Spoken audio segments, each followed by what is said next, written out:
My job is to somehow make them curious enough or persuade them by hook or crook to get more aware of themselves and where they came from and what they are into and what is already there, and just to bring it out. This is what compels me to compel them, and I will do it by whatever means necessary. Welcome to the Black Girls Heal podcast, where we talk about healing our intimacy disorders, unresolved trauma, and building a healthy relationship with first ourselves and then others. Every episode, we will talk about advice you can apply today to break unhealthy patterns and grow in your self-worth. I'm Sheena Lachey, love addiction coach and trauma specialist. Let's begin. Hello, and welcome to the latest episode of Black Girls Heal. I am so excited to be with you today. Today, we are talking about 3 ways to cope when they no longer care. So this topic came up for me because right now on TikTok, I have a lot of people who are talking about a few videos that I've shared about not only love avoidance, but what happens when you go into no contact. So I did a video that was, how does the person feel when you are going into no contact? Talking about whether or not they care or not, whether or not what you're doing affects them or not. And there are a lot of people who are having follow-up questions about that. And it just got me to thinking about the pain that happens when you really find out that even when you're pulling back emotionally, even when you are emotionally hurt, you're expressing what you need. Maybe you are actually in a period of no contact, not just that you are pulling back emotionally and no longer investing in initiating connection, but that you're actually not in contact. But when you find out or see that they don't care, how painful that is, and how it's not as simple as just distracting yourself and the things that come up for you, the abandonment wounds, the rejection wounds, the thoughts of, did I even matter? Am I even important? Do I have value? Even if you have value in other places of your life and you feel very competent in other places of your life, when there are people that you love, whether or not it's a parent, a child, a lover, a partner, a friend, that you really, really care for. And when you start to distance yourself from them, or distance may be needed, and they just act very indifferent or apathetic or dismissive of the fact that you are no longer in their life, even if you know that might happen, how devastating it is for it to play out. Today's episode, I want to talk about 3 ways to cope when the other person doesn't care, whether or not you're there or not, whether or not you're happy or not, whether or not you're sad or not, but they're more focused on them and what they want. If that sounds interesting to you, let's go ahead and jump on in. So, like I said, this is for any situation where you are needing to pull back emotionally from this person. Now, of course, physically may also involve the emotional part, but really this is about someone that you have been very emotionally deeply connected to, and either finding out through where you currently are that they are not in the same place that they used to be before. So maybe y'all were mutually very close and very interconnected and very bonded. And then over time, you've drifted apart and it seems as if they are not caring as much. Maybe they are people who have been abusive and toxic to you. And so you've had to go into no contact, and they are acting like it's just another Tuesday. It's just another Thursday afternoon. They really couldn't care less when you're there or not there, and how painful that is. Maybe you're someone who is in an intimate relationship or romantic relationship with someone, and you're not necessarily doing full no contact, but you're kind of doing this push and pull thing where, you tell them, I'm not going to take this anymore. This really hurts me. I deserve better. And you're expecting them to come closer to you. You're expecting them to get their steps together. You're expecting them to feel remorseful, feel regretful, to follow through with the therapy they said they're going to do, to actually come up with the plan that they said they were going to do, or follow through with the plan that they told you that they were going to do. None of that is happening. And it's slowly starting to dawn on you that you have cared more than they have. And maybe you've been putting in a little bit more or a lot more emotional labor and effort than they have. And so not only sitting with the grief of that, and just grieving and mourning all the time and energy you put into these people, into these relationships that aren't giving it back, but also kind of grieving the fantasy of what you hope to be. Sometimes the fantasy is not you creating this completely different entity. Sometimes the fantasy is that I imagine this relationship to be potentially very beautiful. I imagine me and my mom being able to talk and connect, because we have really great conversations. Otherwise, I see how she talks to other people. But something about when we get together, there's still some type of competition. There's still some bitterness. There's still some anger. And I've been working really hard to try to get this interaction between us to change, and it's just not. Right. So I'm grieving the fantasy of deep mother daughter relationship that I thought I could have with this partner. I thought, I've listened to all the things that they've said to me over the years. I've seen what we've built together. I've seen the promises that we've made. I've seen how good we can connect in all these other ways, but they just aren't making the effort to take these next steps that we need for us to have a sustainable relationship. So now I'm mourning the dreams that I've built with us together. I'm mourning the vacations that we were going to take. I'm mourning how we were going to raise our children together, imaginary children or children that are actually here. And so now I have to grieve that, the best friendship that I had, right? And so the person that I would talk to and connect with all the time, that we got each other, we understood each other, even in times of conflict. There was just something that was just always synergetic, and we could always find our way back to each other. And now we're just having a hard time. And I thought it was just transitions in our life. I thought it was just life stages, but it seems like I'm giving and I'm trying to make this work and I'm trying to be available, and she's just not. And now I have to grieve the future that I thought we were going to have. I thought we were going to be able to, celebrate each other's 50th birthdays and, watch our children grow together and all those other things. And that's not here. And so that's very painful. So these 3 tips are hopefully going to help you work through not only the grief of that, but also give you a place to channel a lot of those emotions so that they feel a little bit more productive, because feeling our feelings is important. I've talked about on the podcast that the only way to work through your feelings is to go through them. Distracting ourselves, trying to replace one person with another, there's still an injury that's there. There's still a wound.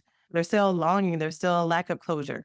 Feeling our sadness and feeling the grief is important, but we can also use that energy and channel it towards other directions that actually make us feel like, in the situation where we feel like we don't have any power over what someone's going to do or say or think, where can we find our power? And I think this is especially important because I think a lot of times I frame the suggestions that I make here with through the lens of, this person isn't showing up for you. They're toxic and dysfunctional. You need to leave and find the love that's best for you. And I think ultimately that is probably going to be the best advice for a lot of people. But for some of us, either we're not sure this is actually a toxic or dysfunctional relationship. We're not sure if this is just temporary, if this is just a stage of life that we're in, and this is just a storm that I need to weather. We're not sure if this is actually dysfunctional or if this is really my stuff that I'm projecting on other people. I have a lot of clients where their first line of defense is to see what's their part and to practice their own self accountability, which I think is really great. And sometimes you get to the end of that self accountability and you find out, oh, okay, yeah, this was me. I was projecting a lot of stuff onto this person. I was projecting a lot of expectations that weren't there. And sometimes you come to find out that no, this was, no matter what I did, it wasn't going to work out. And, in short, what I'm getting at is some of us are not going to leave the situation that we're in for whatever reason, whether or not because it is our person or it's not our person, but we're not sure yet. I hope that everything that I'm going to share here today is going to be for those of you, not only for people who have left a situation, but also those of you who are still in it, still fighting, still staying prayerful, still staying faithful, because who knows what may happen. In the meantime, you need to be healthy as you're going through this. Okay. So the first way for you to cope when you are dealing with someone where you realize they don't really care as much as you have cared in the relationship is to remember that your value is not determined by their actions or their inaction. I'm going to say that again. Your value is not determined by their action or their inaction. It is a very easy belief to have that if I was insert X quality, then this person would be more invested. If I was valuable enough, if I was pretty enough, if I was skinny enough, if I was thicker enough, if I was smart enough, if I had more money, if I was more accomplished, if I was less accomplished, if I was funnier, if I was more serious, if I was more well traveled and cultured, if I didn't have kids, if I did have kids, if I had this texture hair, if I was from this background, we can put a lot of qualifiers in to make us think that someone else is Action or lack of action is based on whether or not we deserve the love that we want. And I'm going to tell y'all every single time because I need you to understand that you are deserving of the love that you want.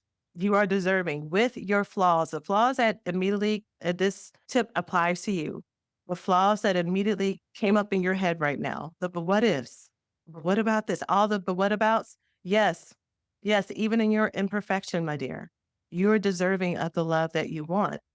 Whether or not there are places for you to grow or not, you have inherent worth and value. If we continue to base whether or not we like ourselves that day, or whether or not we feel worthy of love that day, or whether or not someone is bringing us flowers, or whether or not we're being taken out on dates, or whether or not someone has apologized, or whether or not we're having sex, whether or not the sex is good, if my value is always contingent on someone else's and someone else's mood swings and their opinion of the day and what's going on with them, I am never, you are never, we are never going to feel stable, ever, even in our dream relationships, because our dream relationship person, soulmate, has their own bad days. They have their own life that they are going to be working on figuring out. They're going to have their busy times and busy seasons. They're going to have attitudes. They're going to have funky breath in the morning. They're not going to be in the mood. And so, what do I do in those moments? Do I falter? Do I crumble? Or do I learn how to stand on the fact that I am deserving? For me, when it comes to the way my abandonment wounds and my rejection wounds and my attachment wounds and my love addiction has shown up, is sometimes I would know that logically. And so what would happen is when something has happened, I'm feeling triggered, my anxious attachment is getting triggered, and I feel like someone is mad at me or going to leave or whatever it may be, or, I'm inventing ways that I'm being rejected, even if it's not real, but, you know, whatever emotional connection that I'm wanting is not happening, I will white knuckle it. I learned one of my high functioning trauma responses is to intellectualize what's going on and logically know, you're deserving of whatever, da da da da. And so know and tell myself that, but I don't feel it. Because I don't feel it, will do everything I can to distract myself while we're in that conflict, while we're in that exchange, or while there's distance or whatever, until I can get to the place until we are good again. Right. So whether or not it's doing work or shopping or eating or hanging out with other people, going for a run and exercising, I will do something with that energy to distract myself. And on one hand, those are actually good habits to do. I think almost all of them. Like, I mean, I think all those could be framed in self-care, like even the shopping and stuff, am I, because some of us live in deprivation and we will take care of other people instead of taking care of ourselves. So some of us, we actually do need to get on our shopping game. We do need to actually get on our self-care and pleasure game because we're lacking. But the difference between that and feeling your emotions is, do I feel peace in there?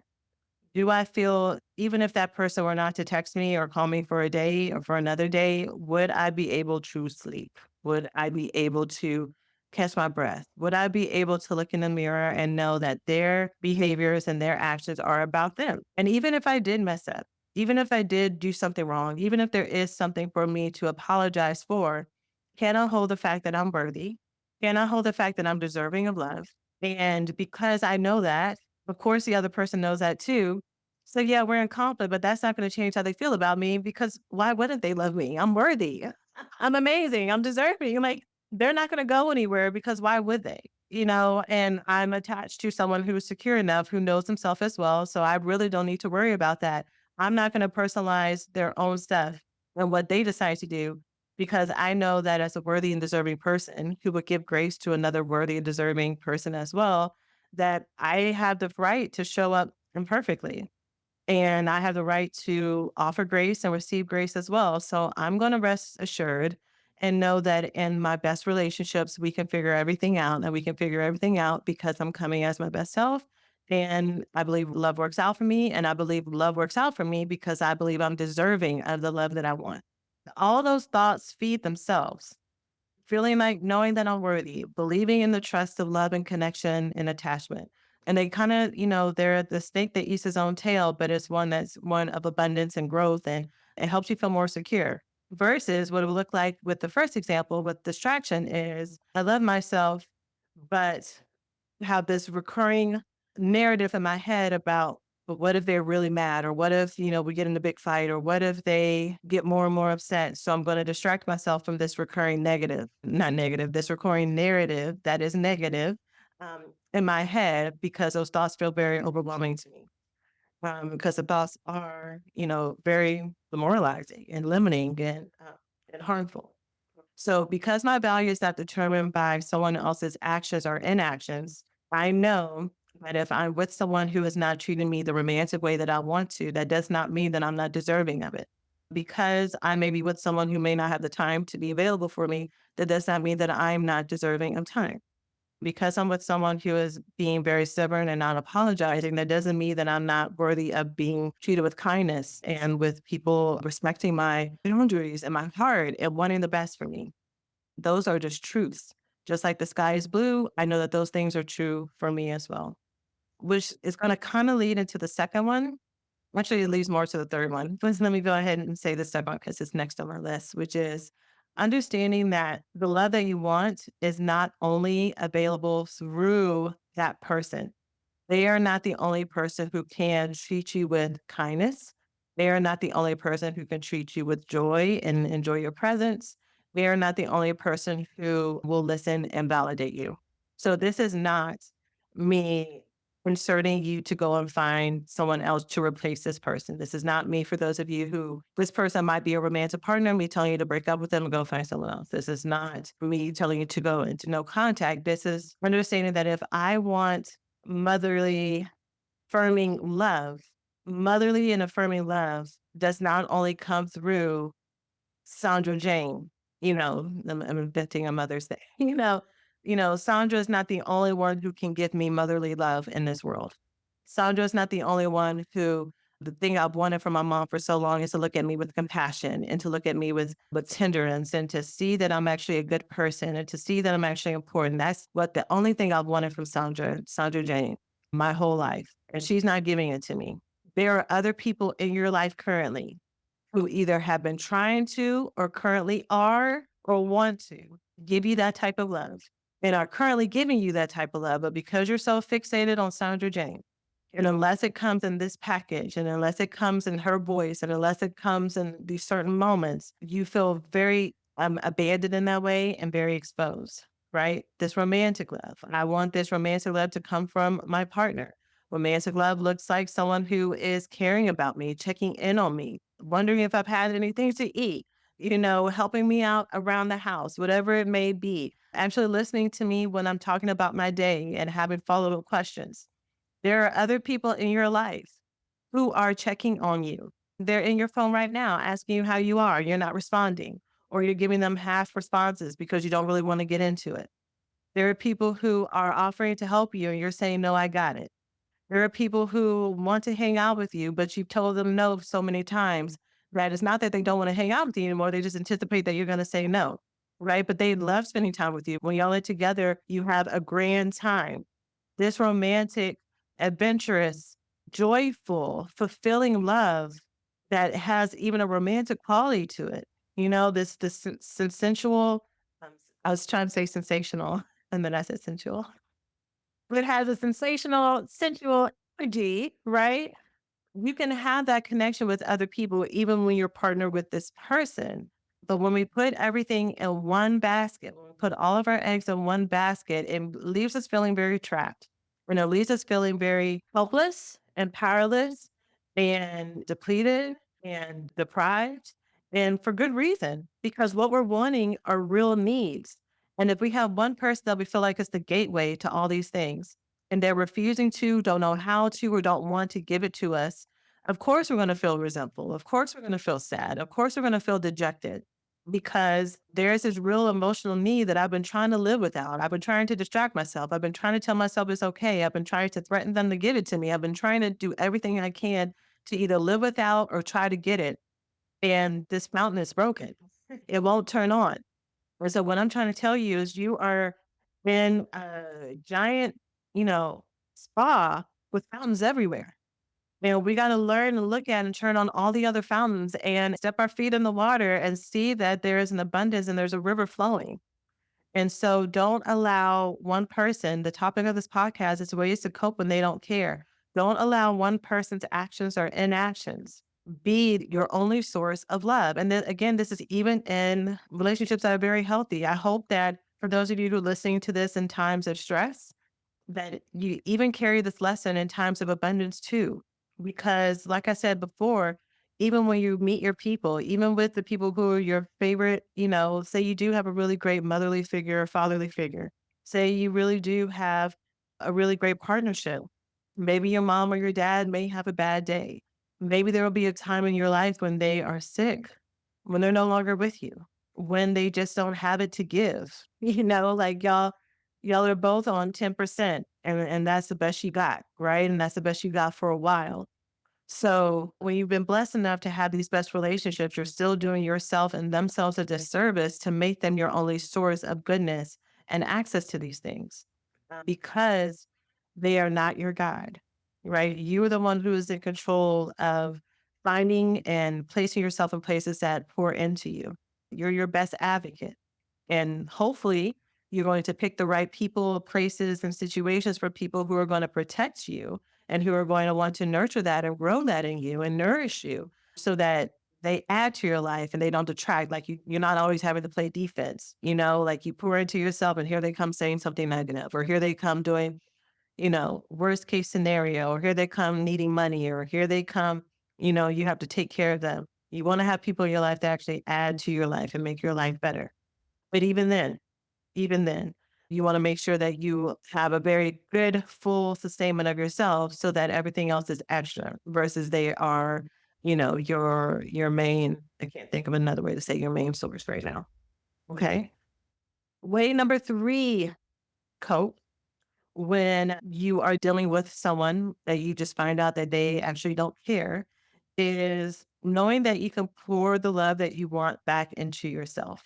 With point number 2, I was talking about having these types of intimate connections and relationships with people who are not just the main person of focus, whether or not you figured out that your mom that you have been going into no contact with doesn't really care, whether or not this friend group that you've really invested in and you've pulled back, they don't really care. This romantic relationship that you're in, that they don't really care, right? And so finding that type of love and connection with other people, places, and situations. Number 3 is more about determining what is it that I want to see, be said to me and experience, and learning how to give that to myself.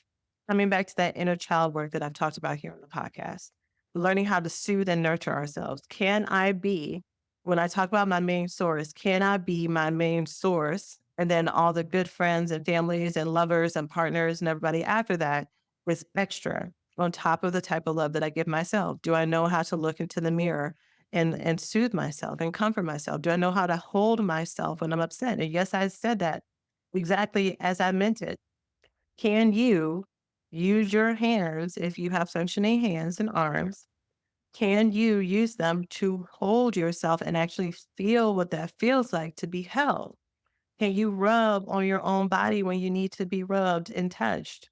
And not just in a self pleasure kind of way, but can you actually feel yourself, right? Can you, I want to say make love to yourself, but I'm trying to think of the way that I want to say this emotionally. That when you're having a conversation with someone, if you've been able to have this type of experience where you're talking to a lover and they're just telling you how amazing that they think you are, how beautiful you are, how much pleasure they have with you being alive, how you've made their life better, how important you are to them, right? And if you've not had that experience, imagining that, right? Imagining what those things that you've wanted someone to say to you, the type of experience you wanted to have in that type of relationship, right? Whether or not it's a movie script or something you created in your own head. Can you say those types of things to yourself and feel that in your body? I want to say last podcast episode, I did something like that. I can't remember the example I was using, but for those of you who watched the video version of this, I looked into the camera and I felt the words that I was saying to myself, and it felt good, right? And so, can you, when you're dealing with people who are treating you as if you are an option, a backup plan, as if you are unimportant, can you, in those moments or in those situations, go and turn to yourself? This is where some of the advice that we hear in other places really comes in handy too, especially in the realm of a romantic relationship. If you have a partner who doesn't take you out on dates, do you take yourself out on dates? Do you step out and take trips on your own? They never want to go on a trip. Okay. Can you book a trip on your own? They never want to go to these special places with you. Okay. Can you go on your own?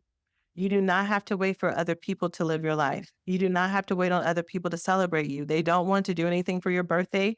Can you go and buy yourself a birthday cake? Can you go and tell the waiters that it's your birthday and have them sing to you? And I know for some of us, especially if you've been feeling so ignored and discarded, and maybe even overwhelmed with the fact that you have to do everything yourself. This is just, if anything, this suggestion sounds more sad to you. It sounds more reinforcing of how much you don't matter, that there's one more thing that you have to do for yourself. The energy that I'm suggesting this with, though, is not you're doing it to show it to them, to show what you're doing, show that you don't need them. You're doing this because you understand that you as a person, at the age that you are, with the body that you have, with the value that you have, you deserve to be seen. And you are going to be the first person to see yourself. If no one else sees me, I'm going to see me. If no one else has time to focus on me, I am going to reclaim my life by starting to have time for myself. I'm going to reclaim my life by looking at all the ways that I want to be celebrated, and I'm going to celebrate me. I'm going to buy myself a bouquet of balloons. I'm going to buy myself flowers every week for a month. I am going to go to a spa and I'm going to sit with a towel on my head, and just relax there instead of rushing myself through to the next meeting, right? If you're someone who needs to learn how to slow down and enjoy your time, right? Can I start to do that for myself instead of being like, man, I wish other people would see how stressed I am and do something for me. I wish other people would see how much I give to them and do something for me. Are you doing things for yourself? And that's, again, that's not me saying this in like an accusatory way. This is more like, I don't want you to wait for your blessings. I want you to understand that your blessings that you give to yourself are just as important, if not more important, for anything that comes afterwards because it sets the stage. And what I have learned through my time of working with women, especially women who are in destructive relationships and unhealthy relationships, we can spend a whole lot of time talking about the ins and outs of what's going on and the codependency and what they should do and putting out the fires, right? But at the source of every single woman who is in a relationship, whether or not it's family, romantic, friendship, or otherwise, the reason she's in it is because she doesn't know who she is. Or she knows who she is, but she doesn't see her value and worth.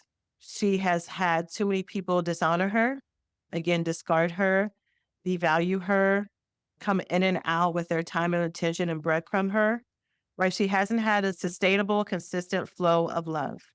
And so the way that we work through that, the remedy, right? The kryptonite for that is not relationship tips. It's not even learning about love addiction, love avoidance.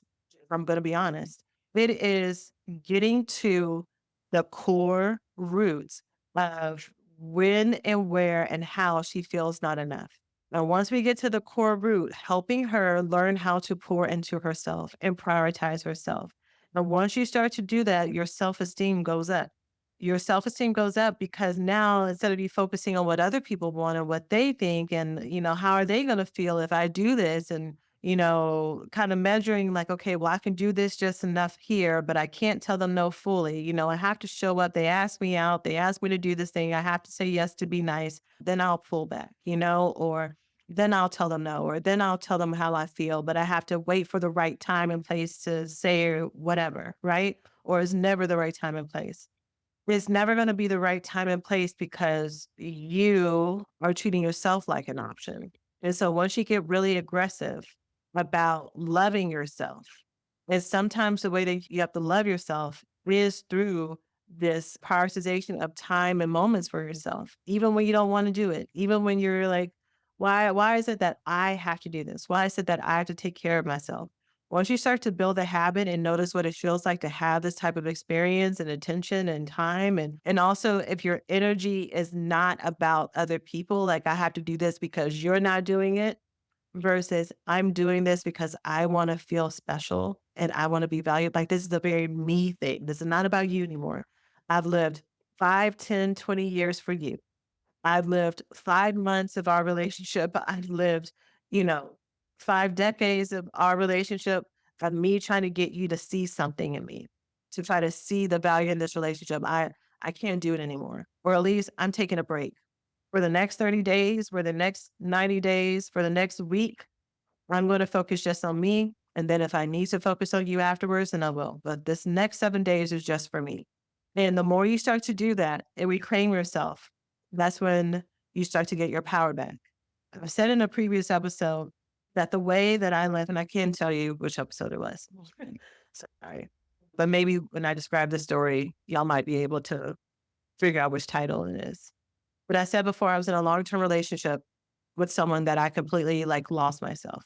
I gained a whole lot of weight. I got very stressed, and all because this person never called me out my name, never did anything physically hurtful or anything to me, but just the emotional neglect and humiliation and things that would happen by this person who just really didn't value me caused me to really lose myself. And I really lost a lot of things that I really took joy in. And I told a story about how for me, I think it was the episode about working through love deprivation. For me, the habit of getting my nails done was how I slowly started to claw my way out of that. I started getting my nails done at a time that I was like, I don't have time for this. What about putting this in my budget every week or every other week or every month or whatever schedule I was doing it at first? Like that felt like enormous. Like, I don't really need to have this all the time. Then also some imposter syndrome. Like, did I feel like I matched a person who got their nails done all the time? Just a whole lot of like negative beliefs that came up. And that nails were that for me. That might not be the thing for you. There might be another place in your life that you are not taking care of yourself, investing in yourself, prioritizing yourself. And so when you think about doing that, making time for a set hobby, making time to be social, making time to, work on something with your appearance or your hair or something, working on showing up in some way. I don't know. Whatever that thing is, you may be like, I don't really have the time for it. Or what if I do this and it's not really that special? It doesn't work out. Or what if I do it and I feel the same? And, now I've invested this time and this money and this energy and potential rejection for no reason. You'll have all those thoughts. Press through those thoughts.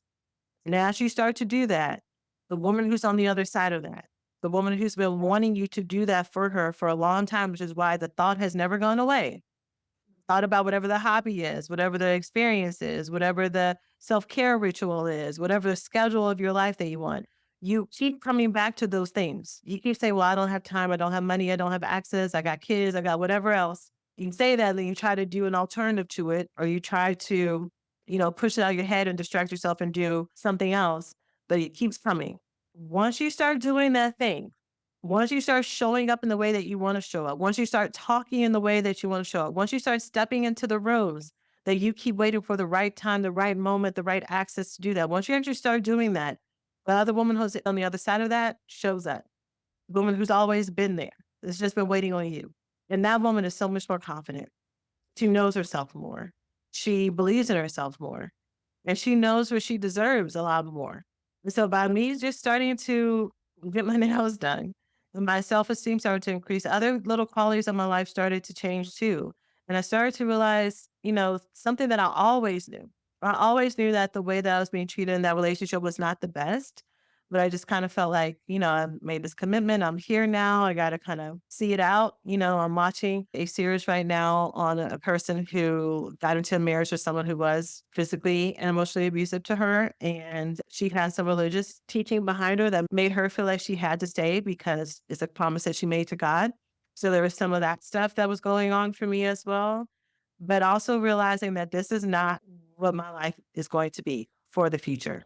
By you starting to pour into yourself and knowing who you are and what you want, you stop tolerating a lot of BS. And all the ways that you're trying to not tolerate things right now and like in your willpower and your strength, tell people what they're going to do and what they're not going to do is not connected because you're not embodied to it yet.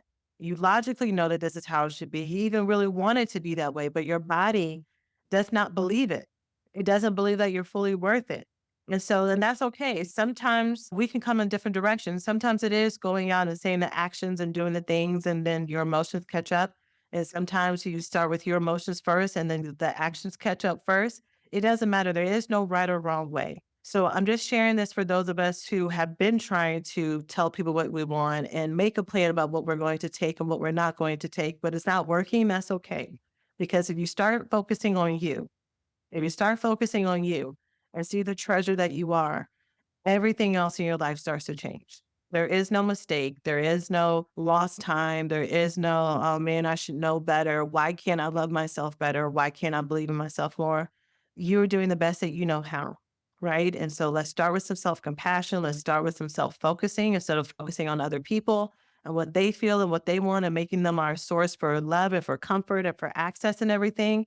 We can have hurt feelings about it. We can be upset by it. We can even have tough conversations with them about it, but it's not going to be my only source and access to love and connection and kindness and care. Okay. So, yeah, that's what I'll say for this episode because I promised I was going to keep it for those of us who were going to stay in this partnership and stay in this relationship with folks. These are some things to help you get through. Okay. And then if you are wanting to exit, if you are wanting to take a break from the partnerships that you're in, then of course, there are a lot of episodes here that talk about that. For those of you who feel like this is the extreme situation, not just for those of you who may want to kind of pull back your expectations. But remember, for those of you who are in extreme situations with people it is a very toxic and dysfunctional thing. And you know that they don't care, and the effect of them not caring in front of you is causing a lot of emotional, physical, mental, maybe sexual consequences that you can't pull away from, even though it's hurting you. You keep coming back to them and you can't reset it. I really encourage y'all to do a 90-day no contact process because for me, when I teach no contact, I don't teach it as an indefinite thing. I teach no contact as a healing tool because there's some type of connection I'm in, some type of trauma bonded relationship I'm in that I need to get clarity on. So whether or not I'm getting clarity on my part versus their part, and so because I want to reconcile with them, I want to come back together with them, but I've lost so much of my own personal self-ownership. I've lost what I feel. So when I'm with them, I'm just more confused and it's harder for us to build on top of each other. You could do the no contact period for that. Or the no contact is because this is so bad and maybe I can't imagine being gone from them forever, but I could do 90 days to figure this out, right? I really encourage everyone to do a 90-day no contact period as a healing tool for yourself so you can decide which direction you want to go with this person. You can get my no contact kit. It's a 90-day experience. Every month you get the next steps to do for each 30 days to support you through that process so that what you did, because some of us have done no contact and we go right back to the person afterwards and things are not the same. You're still the same person. This experience should be different for you so that either you leave and you don't return, or when you leave, your eyes are open and you don't fall for the okey doke again. So you can learn more about getting that kit by going to blackgirlsheal.org/no contact and get that full experience for 90 days of that support. Okay. And it has a set of cheat sheets of a plan of action, of things for you to remember, of all the roadblocks that are going to get in the way, and also how to build a life that's actually based on your pleasure and not you just white knuckling it until you are back in contact with them again. Okay. Or distracting yourself and getting in another relationship that's just like them in the meantime. And then when you break up with them, you end up going right back to that person. Sometimes y'all are like, Sheena, how did you know you're reading me? Because I've done the same thing, girl. I've done the same thing. So that's how I know. So again, blackgirlsheal.org/no contact is how you get that kit. That's it for now. I'm sending you all so much love. You got this. I believe in you. You're worthy of the love that you want. Know that just focusing yourself is the right way to go. See you in the next one. As always, take care of yourselves.